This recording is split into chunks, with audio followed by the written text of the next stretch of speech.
Il est avec nous, on en avait parlé avant le confinement. Bien sûr, son projet Paul. Hello Paul Thaddeus. Salut, salut. Comment ça va?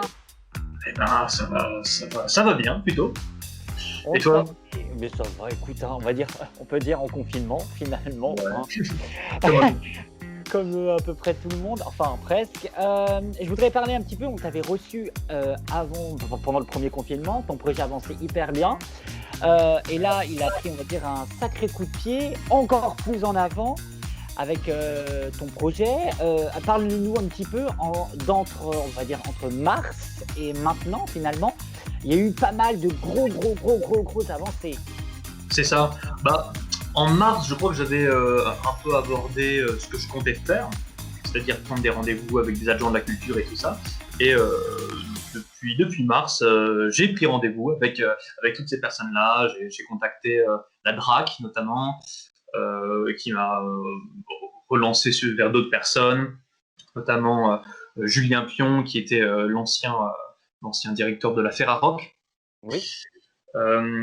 Et du coup, bah, j'ai bien parlé avec des personnalités de la musique et ça m'a ouvert aussi. Bah, ça m'a permis de voir comment fonctionnait la musique aussi autrement. Voilà. Et donc, tu me balances un petit peu une perche. La musique, tu me disais voir la musique autrement, voir la musique, c'est-à-dire? Bah, ça veut dire que j'ai jamais fait autant de démarches pour un projet et monter vraiment un projet avec des objectifs clairs. Par exemple, le premier objectif à court terme, c'est de trouver des financements. À moyen terme, c'est de sortir un micro-album. Et à long terme, c'est intéresser les labels et les réseaux professionnels comme le faire notamment. Et me donner des objectifs comme ça me permet de contacter ça m'a permis de croiser les professionnels qui s'en chargent. Et ces professionnels m'ont vraiment affiné, comment dire, euh, Qui t'ont conseillé m'ont conseillé donner les cartes, quoi. en temps et en heure. Mmh. Mm. Et au niveau de ton projet musical, comment ça fonctionne? Comment ça arrive? Tu as des compos qui sont déjà faits? Tu as déjà le mixage? Tout est déjà prêt? Enfin, là, Alors, maintenant, comme tu ouais, disais, ouais, il te manque juste le financement. j'ai 2 heures de set à peu près. D'accord. Je peux jouer 2 heures avec des compositions originales Thaddeus. La semaine dernière, je suis allé en studio à côté de Carhaix, un studio à Trébrivant qui s'appelle Tian Park. Je viens juste d'avoir le mix en fait et Là, aujourd'hui? franchement, ah ouais, j'ai tout, j'ai reçu et franchement, ça va dépoter. Du coup, sur mes réseaux sociaux, je vais poster un son, je pense, bonus en décembre. Bon, je dis ça en off, hein. Mmh. Donc Mais ça arrive vite. ah ouais, ça arrive vite. Bah, en fait, je pensais faire une petite soirée de présentation fin décembre, mais bon, ça va être un peu compromis avec la crise sanitaire. Oui. Mais, euh, mais ouais, là, franchement, c'est lancé. Et bon, c'est pas la meilleure période pour lancer un projet, mais ça fait quand même presque un an que je travaille, donc c'est dommage. Ça aurait été con de stopper et de rien faire.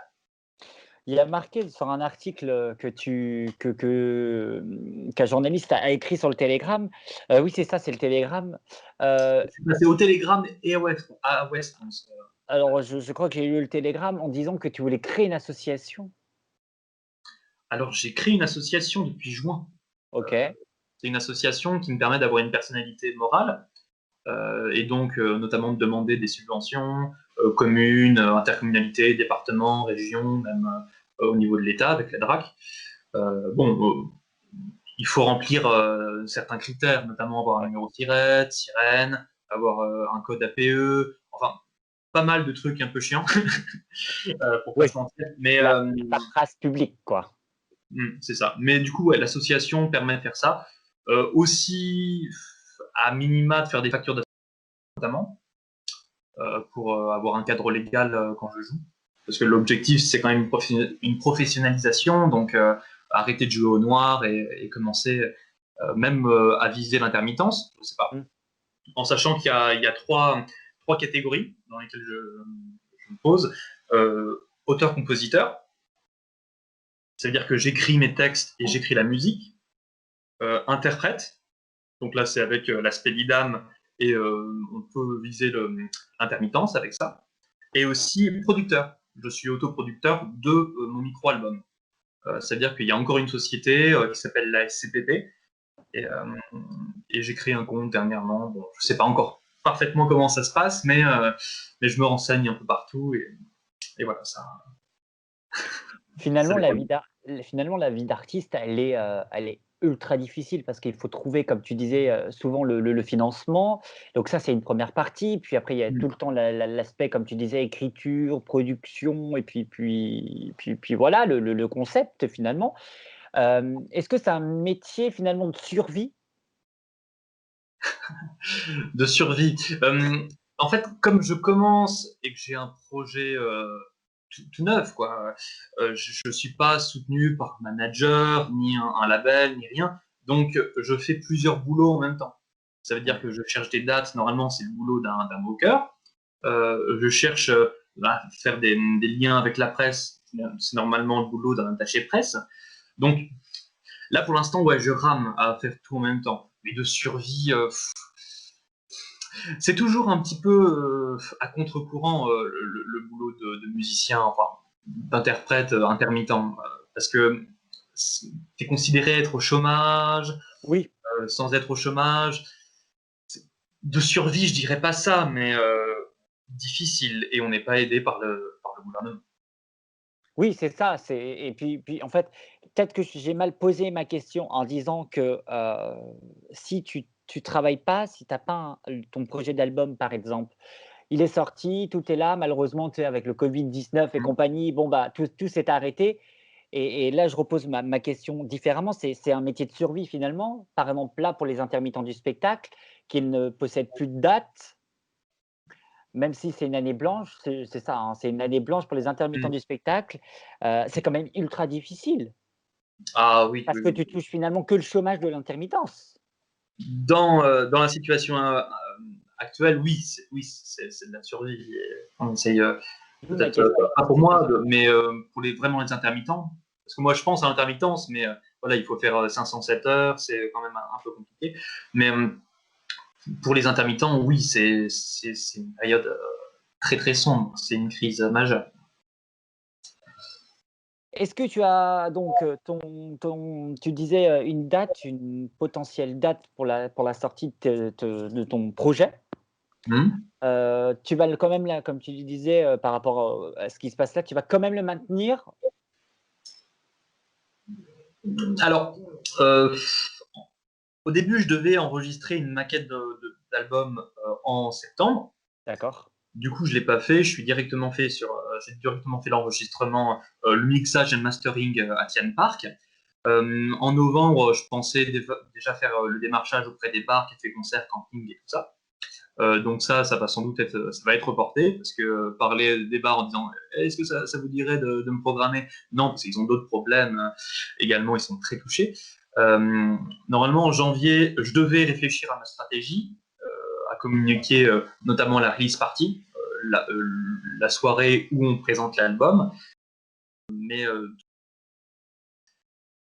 la sortie, doute, je regarde, je pensais à fin avril et en format dématérialisé, du coup, pour répondre à ta question, Ouais. dématérialisé.